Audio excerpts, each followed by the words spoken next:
Olá, bom dia. Bom dia para você que está ligado, sempre esperando a nossa reflexão todas as segundas e quintas-feiras. Graça e paz da parte do nosso Senhor Jesus Cristo.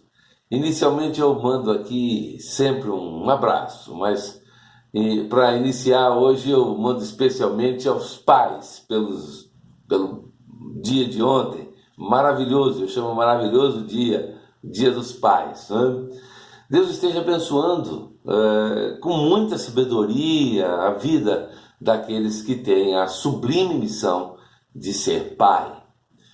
Manda um abraço também para aqueles que aniversariam, e eu começo mandando um abraço para meu amigo Paulinho Carnaúba, aqui de Itatiaia mesmo, meu advogado, né? Quem quebra os meus galhos jurídicos, né? Doutor Paulo Carnaúba. Outro também que aniversaria, que eu também não vejo, esse eu não vejo há muito tempo, João Yusif Slobodkov, João da família Slobodkov de Rancharia, mas o João hoje mora em São Paulo. Um abraço para você, João. Outro também aqui de Resende, meu irmão Gilber Leal. Gilber Leal é ministro de música, é um talento que Deus usa aqui para formar grupos de louvores nas igrejas aqui da nossa cidade, da nossa região. No dia 8, Douglas Albernaz, lá de Guaxindiba, Douglas Albernaz faz aniversário, é meu sobrinho. Um grande abraço para você, Douglas, que Deus te abençoe. Fez aniversário também ontem Maria Vitória. Maria Vitória é da nossa Igreja Batista em Vila Pinheiro, uma menina linda, e fez aniversário ontem, e fez junto comigo, né? Eu também fiz aniversário ontem, não mando um abraço para mim, mas de qualquer forma é bom que saibam que eu também faço aniversário e fiz ontem, dia 8 de agosto. Amanhã faz aniversário Vilma Monteiro, lá de Sumaré. Vilma Monteiro, que há algum tempo nós não nos vemos, mas estou sabendo que você faz aniversário, Vilma, e mandamos um abraço para você. A Lindalva Mota também, de muitos anos que não nos vemos, lá de Tupã. Lindalva faz aniversário, a gente manda aquele abraço para você. Meu sobrinho, Cadu, Carlos Eduardo Peixoto, aqui de Volta Redonda. Cadu fazendo aniversário. Um grande abraço para você, Cadu, que Deus abençoe sua vida. Outro que eu não vejo há muitos anos, desde a nossa juventude, muitos anos não, parece que eu estou velho demais, né? Jimmy Hawkins, da nossa juventude, lá em Tupã. Jimmy Hawkins, e ele está morando atualmente no Kentucky, lá na cidade de Paducah, se não me engano. E Jimmy fez aniversário, ou vai fazer amanhã. Jimmy vai fazer amanhã, está aqui na minha relação. E daqui nós mandamos um abraço para você, Jimmy, que Deus abençoe a sua vida. Vamos ouvir um vídeo, vamos ouvir uma música, homenagem aos pais hoje, né? Porque a música é uma música das mais antigas, né? E vamos recordar. Grupo Elo, calmo, sereno e tranquilo.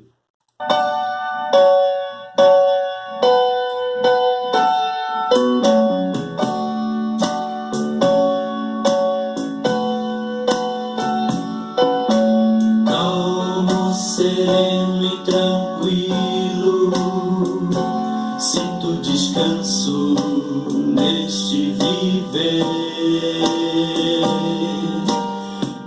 Isto devo a um amigo, e só por ele eu pude obter.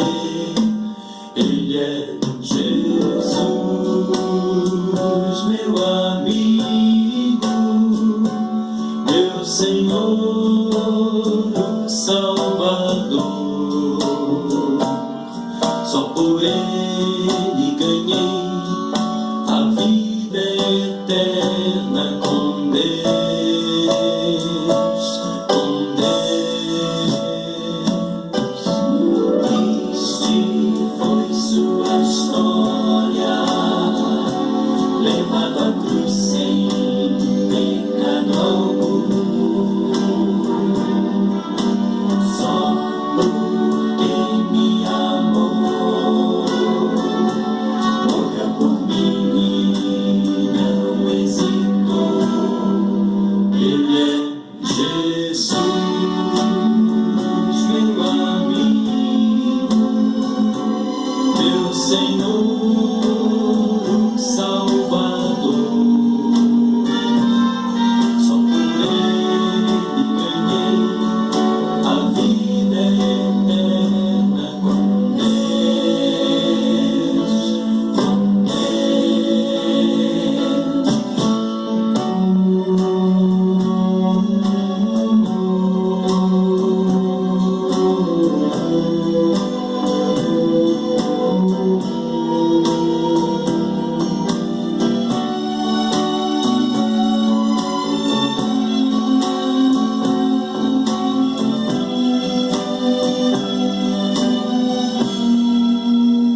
Jesus, meu amigo, meu Senhor, Salvador. Só com Ele ganhei a vida eterna com Deus, com Deus, com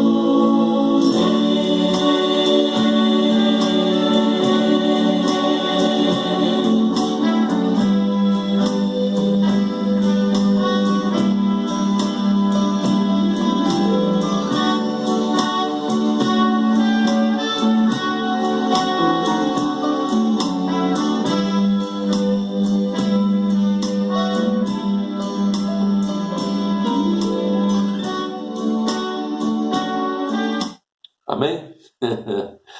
Fazia tempo que eu não ouvia essa música. Acho que você também, né? Fazia muito tempo que você não recordava Jairinho cantando com o grupo El, né? Há uma passagem bíblica que está registrada lá em Juízes, capítulo 7, a partir, aliás, é todo o capítulo 7, mas a partir dos versículos 3 até 7, nós vamos nos situar aí para fazer a nossa reflexão de hoje, que eu posso intitulá-la como Vida Cristã é para Corajosos. Diz assim: agora, pois, apregoa aos ouvidos do povo, dizendo: quem for medroso e tímido, volte e retire-se apressadamente das montanhas de Gileade.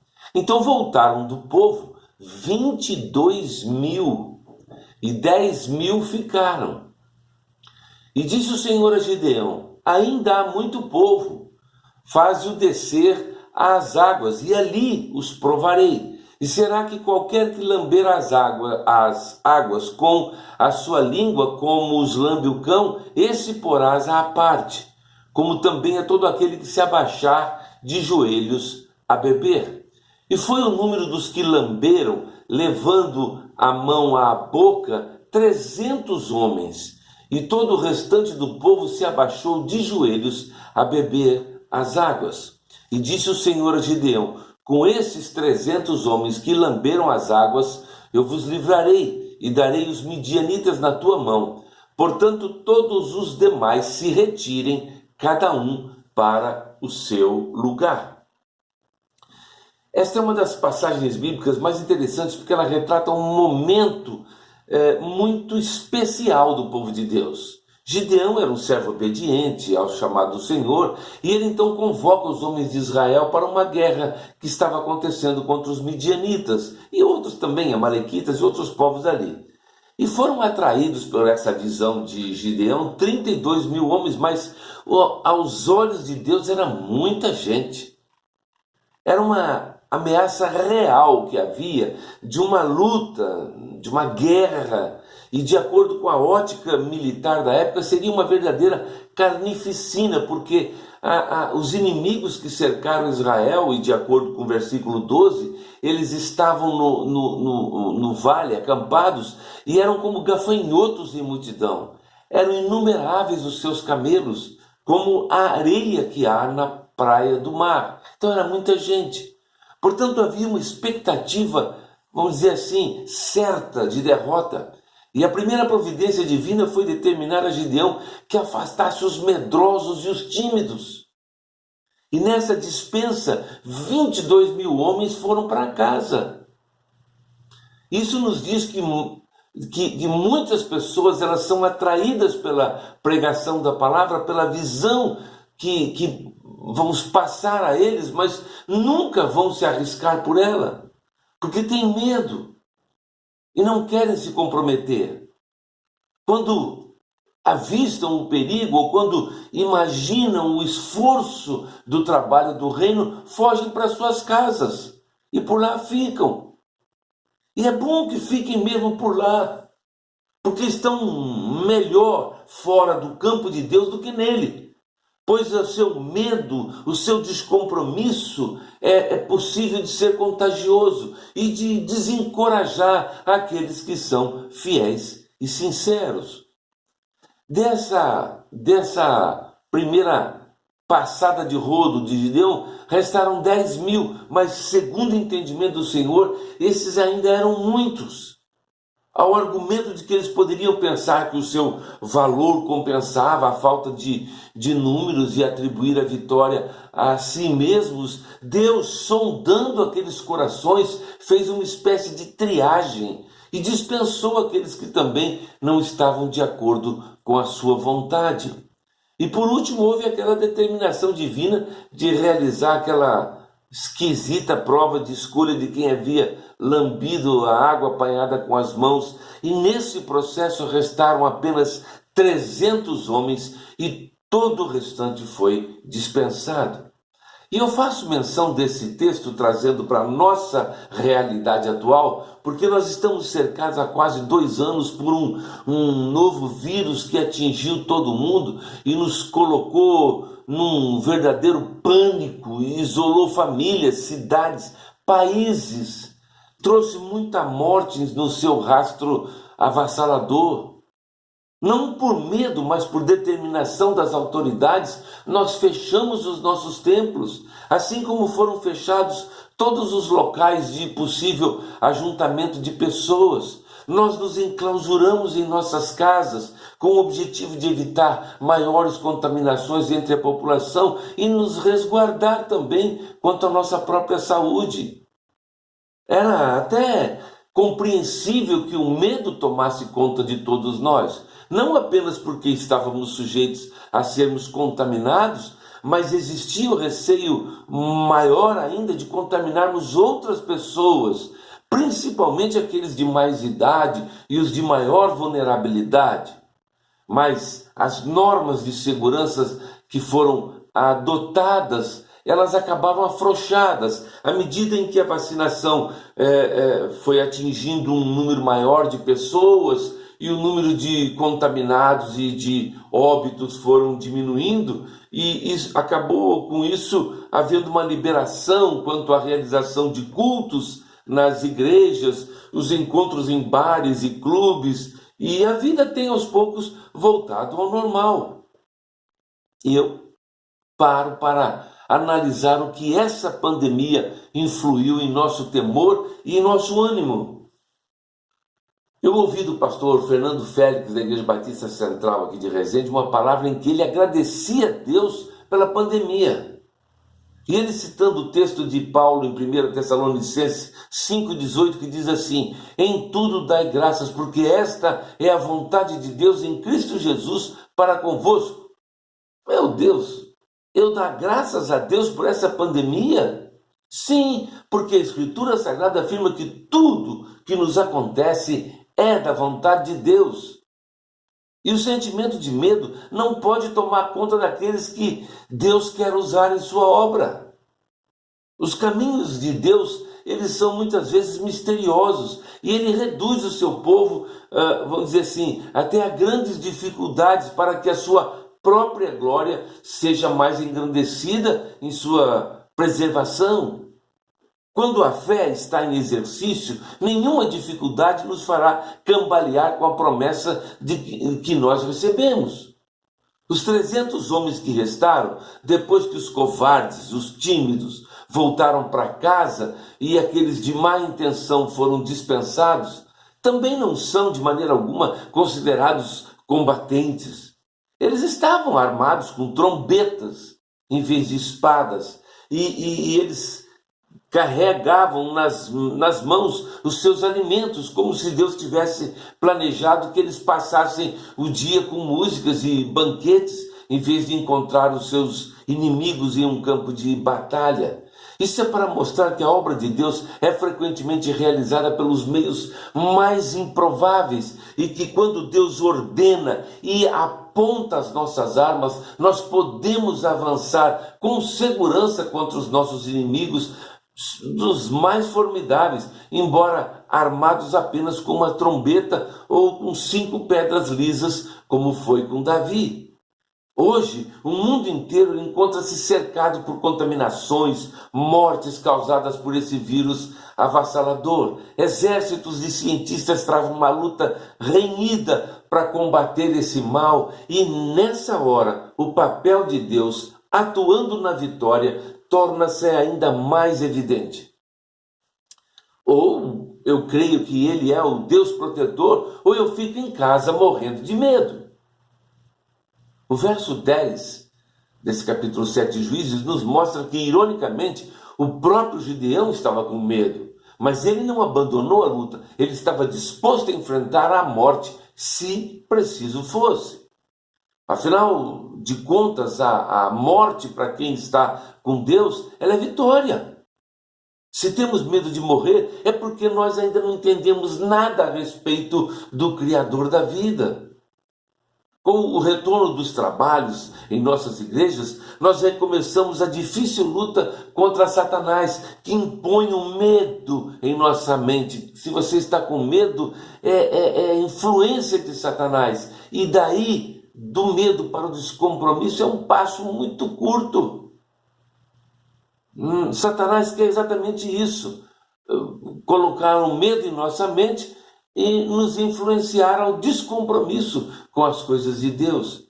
Não sabemos ainda qual será o tamanho do exército que nos sobrou depois dessa pandemia que, a meu sentir, Deus permitiu exatamente para que nós tivéssemos noção de com quem realmente nós poderíamos contar nessa batalha. Isso é uma realidade. É uma realidade. Se aconteceu lá no tempo de Gideão, vai acontecer aqui no meu e no seu tempo também. Dificilmente nos será possível conceber uma prova mais severa do que a ordem de atacar as forças esmagadoras do inimigo com um punhadinho de seguidores. Mas Deus planejou manifestar a sua graça usando um pequeno exército para derrotar o inimigo de Israel. A fé de Gideão na certeza divina da vitória foi tão firme que ele alcançou um lugar especial e altamente recomendado na galeria dos heróis da fé, lá de Hebreus 11.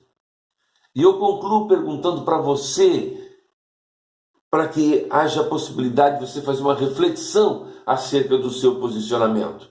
Em que classe você se posiciona? Entre os medrosos, os tímidos, os covardes? Entre os que Deus sondou os corações e viu neles que havia más intenções? Entre aqueles que inadvertidamente beberam água, ajoelhando-se no chão, sem se preocupar com o inimigo? Ou você faz parte do exército, ainda que pequeno, mas cheio de coragem para enfrentar as lutas, os vírus, as violências desse mundo, as perseguições de Satanás? Tudo que você e eu precisamos é de obedecer a Deus, comprometer-se com Ele, e ainda que as armas possam parecer inadequadas contra essa ameaça avassaladora, Deus será sempre contigo e a vitória é certa. Em nome de Jesus, que Deus nos abençoe sempre, porque afinal de contas o próprio Jesus Cristo nos diz lá em Lucas 9:23, se alguém quer vir após mim, negue-se a si mesmo e tome cada dia a sua cruz e siga-me. Isto é, se alguém se torna um cristão ou se diz cristão, deve tomar coragem, deixar de se esconder e partir para a luta. Deus quer ao seu lado os valentes, os destemidos, os de passos alinhados com aquele com quem ele pode efetivamente contar, porque são firmes, íntegros, inabaláveis, constantes, sérios, verdadeiros, irrepreensíveis. Eu, portador de miopia, astigmatismo e uma das vistas atacadas por uma trombose ocular, eu não consigo ver isso, mas Deus consegue. Eu não vejo nem do ponto de vista exterior, mas Deus consegue ver do ponto de vista interior. E Ele consegue ver o seu medo, a sua timidez, a sua desfaçatez. Eu digo essa palavra porque tem muita gente com desfaçatez mesmo, aproveitando-se desta oportunidade, com desculpas esfarrapadas para não se comprometer com o exército do reino de Deus. Assim como foi com o povo de Deus na liderança de Gideão, o Senhor está vendo o seu interior, o seu coração, a sua intenção. E cuidado, porque o texto de Juízes 7 é claro em dizer que Deus conhece quem são os corajosos e escolhe aqueles com quem ele realmente pode contar. Vamos orar? Nosso Deus, nosso Pai, oh Deus, nós estamos neste momento iniciando a semana que com certeza será sempre de lutas, ó Pai, de algumas dificuldades, de tristezas muitas vezes. E nós te pedimos que tu, ó Deus, retire o medo, o receio, ó Deus, dos nossos corações e que a nossa vida possa ser sempre, ó Deus, um reflexo da tua vontade, do teu querer, para que isso possa nos dar força suficiente para enfrentarmos todos os embates da nossa vida. Vai, ó Deus, protegendo o teu povo em relação a tudo aquilo que diz respeito ao coronavírus e outras doenças oportunistas, ó Deus, para que estejamos livres, ó Deus, mas em todas as circunstâncias, rogamos que a tua vontade, o teu querer, seja uma realidade sobre a vida de cada um de nós. Vai, ó Deus, nos protegendo e nos guardando em todas as circunstâncias. Nossos queridos, onde eles estejam também, ó Deus, faz com que a tua mão poderosa esteja sobre cada um deles, ó Deus.